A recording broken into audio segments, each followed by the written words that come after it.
You want a tariff? You want protectionism? You're not a person who is free market. Sorry, you're not, by definition. What do I mean by this? Trump is going to be president soon. I'm recording this in January of 2025. He's going to be president of the United States government. And he is all for tariffs and making America great, and believes that he is needed, or the government is needed, in order to make America great. In other words, Americans can't make themselves great. They need a ruler to do it. He wants people who work in American factories building stuff rather than people who work in Chinese factories. Is this a problem? Why is this a problem? If it is, well, here's the problem. An American goes and works in a factory and makes maybe $30 an hour. And a Chinaman goes and works in a factory and makes, I don't know, $10 an hour, $5 an hour, whatever it is. The Chinese people are used to working long, hard days. They're used to scrapping and getting by, kind of like Americans did back when we were proud of the people who built America. You know, those people who would work long, hard days, 6, sometimes 7 days a week. They'd be willing to roommate with other people in order to make ends meet and to get ahead in life and save money and get that savings built up so they could start their own business. Yeah, that kind of thing. Well, that's what the Chinese people are doing. And of course, I'm making generalizations on both sides. So you've got a person who's willing to work really hard, really long hours, doesn't have all this government protectionist stuff that you only have, 40 hours. You only have to work 40 hours. And if you work more than that, you get paid time and a half. All these things that just hurt the producer, the entrepreneur, the company. China doesn't have those restrictions. They're more of a free market kind of place. Now, I know there's all kinds of corruption. I know there's some really bad situations in China. I get it. I'm talking about by and large, the 80% of manufacturing in the United States, 80% of manufacturing in China, or even the 90%, just the greatest part in both countries. So the American person wants to make $30 an hour so that they can borrow money to buy a home that's bigger than they need. They want to have a nice vehicle because they work really hard for 40 hours a week and they think they need a new car. So they have a car payment of $500 or $600 a month. They probably have some student loan payment. Now, I don't know if factory workers do, but actually, unfortunately, that college degree that many of them got or dropped out of, those bills are still due, those student loans. So they're still paying that. Or if they're not, they're out buying other stuff that they probably shouldn't be. And when I say shouldn't, I mean from a frugal advisor's perspective, the millionaire next door type attitude or the Dave Ramsey type attitude, which I think are the proper attitudes. So this person who is at the bottom level, and when I say that, it's nothing against a person, it's just the smartest, hardest working people in the world don't gravitate toward low end assembly line factory jobs. That's not what they do. They tend to do other jobs. Nothing good or bad about either choice, but that's what they tend to do. So you've got some that expect a wonderful standard of living. They're eating out, they're driving fancy cars, they're borrowing money, they have a big screen TV, and they've got all this awesome stuff in life, all on credit, or a lot of it on credit. And they have their job for $30 an hour making widgets.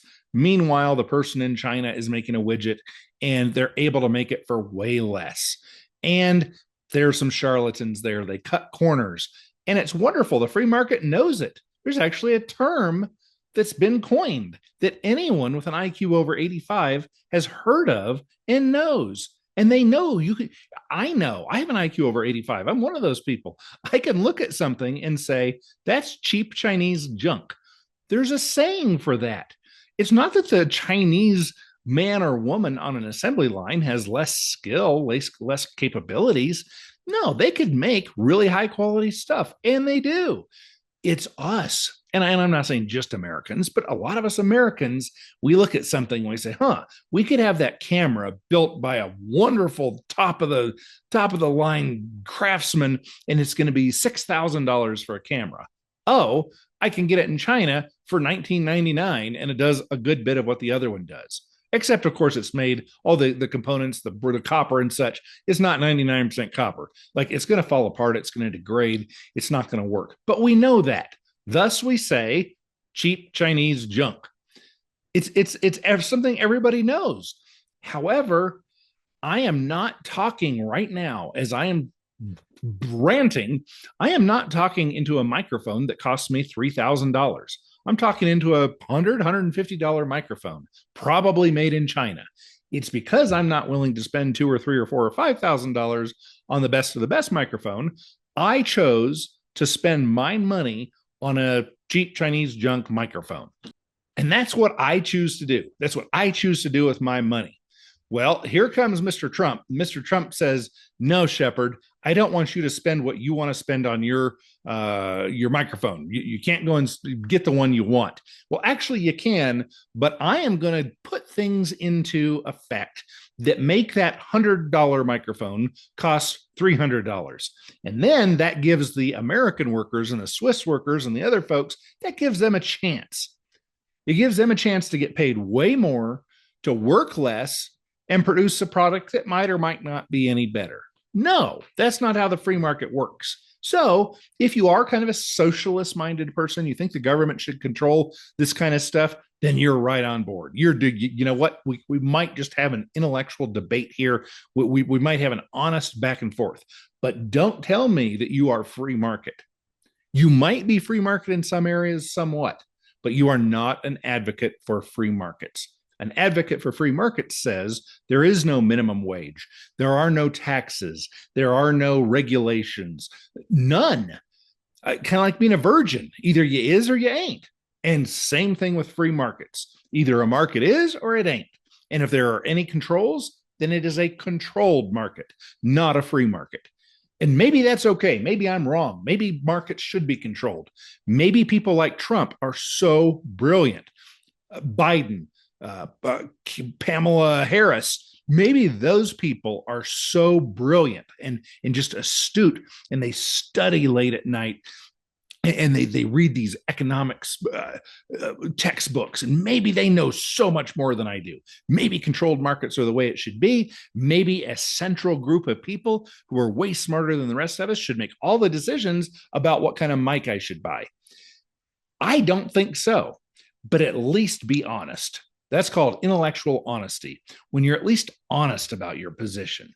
So don't tell me you want tariffs and that you think it's okay that the United States government steps into the market and takes away freedoms and pulls levers and pushes buttons and does things so that they can build their perfect utopian society.